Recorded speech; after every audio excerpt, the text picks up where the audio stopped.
Today, Justice Damon Young delivered a decision in the matter filed by Vinceroy Jordan against the Attorney General sometime in 2022. In this case, Mr. Jordan approached the High Court to ask for the High Court to declare that His Excellency President Dr. Mohabir Anil Ali breached the Constitution and is guilty of gross dereliction of duty in the non-appointment of a person to the post of Chancellor and a person to the post of Chief Justice. The case was heard, and today the judgment was delivered. And it is very important that what the judge ruled be understood. Firstly, the judge dismissed the fixed date application filed and refused to grant any of the reliefs that Vinceroy Jordan sought. So I want to make that very clear. The application filed was dismissed and none of the orders that were sought were granted. The judge said that there was no evidence upon which the court could find that His Excellency the President violated any provision of the Constitution, in particular the relevant provisions of the Constitution. Neither was there any evidence for the court to find that the President was guilty in any form or fashion of a dereliction of duty in relation to the non-appointment of a person to the post of Chancellor and a person to the post of Chief Justice, substantively. It is important to understand the facts. These proceedings were filed approximately just a few months before Leader of the Opposition, Aubrey Norton, assumed the post of Opposition Leader.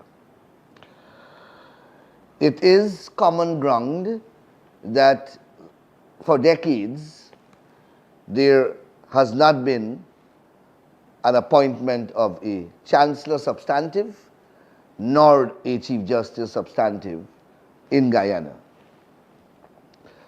The reason being that the Constitution was amended in 2001, and the Constitution now requires, and since 2001 required, that an agreement must be arrived at between the Leader of the Opposition and the President before the President can make the appointment.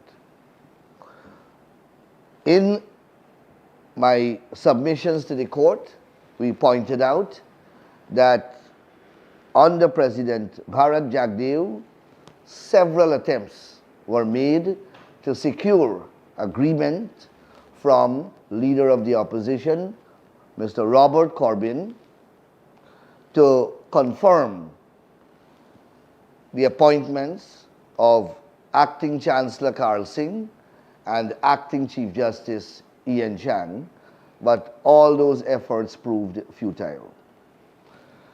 We further submitted with affidavit evidence that under President Donald Ramotar, several attempts again were made by President Ramotar to engage Leader of the Opposition, Mr. David Granger, to confirm Chancellor Singh and to confirm Chief Justice Chang, but all those efforts proved futile.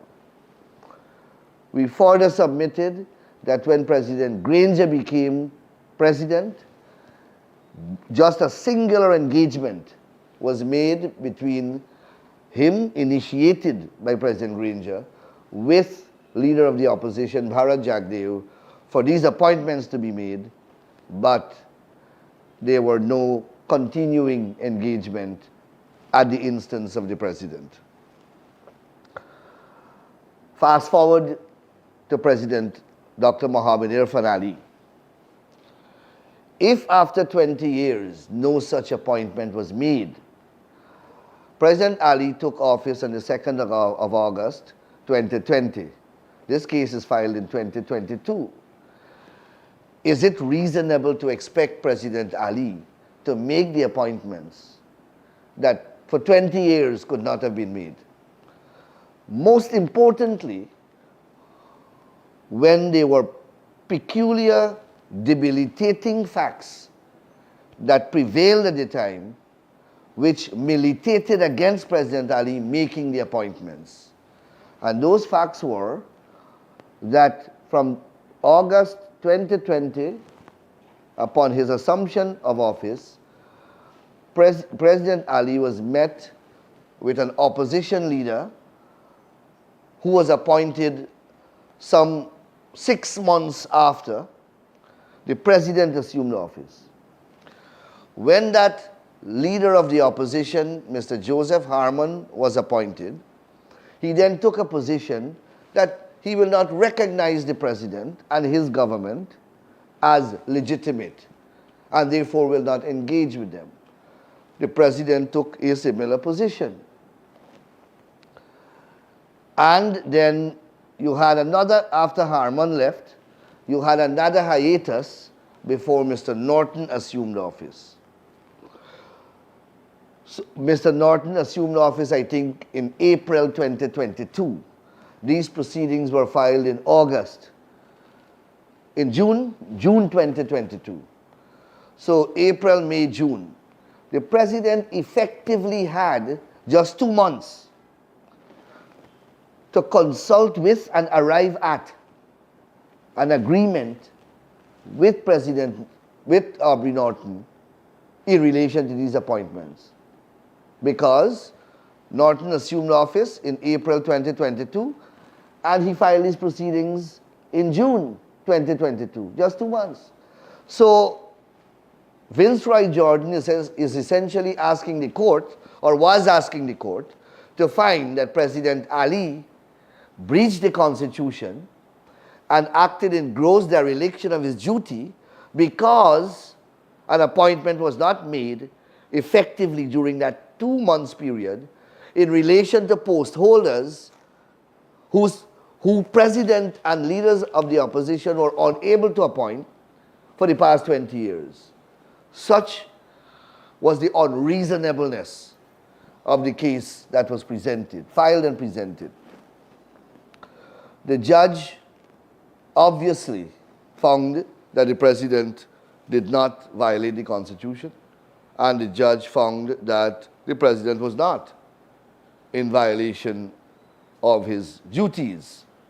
However, the judge rightly underscored the importance of conforming these two appointments. The judge rightly lamented upon the period of time that has elapsed without these appointments. The judge correctly asserted that this is not healthy for the independence of the judiciary. The judge, recognizing the principles adopted by the CCJ in the no confidence motion case, where we were able to show the judge that although the Constitution says that upon the passage of a no confidence motion, the president and his cabinet shall resign, the CCJ said that they are not going to make coercive orders against such high actors in the executive. Those submissions were put to the Honorable Judge, and Her Honor accepted them and exercised what in law is called the doctrine of judicial restraint, and therefore did not make any form of coercive order, either against the leader of the opposition or the president, but highlighted, and I believe rightfully so, if I may say so, that both parties are equally enjoined under the Constitution to work together with every convenient speed to ensure that these appointments are made. And I believe that that's a fair position for any judicial officer to take. I thank you very much.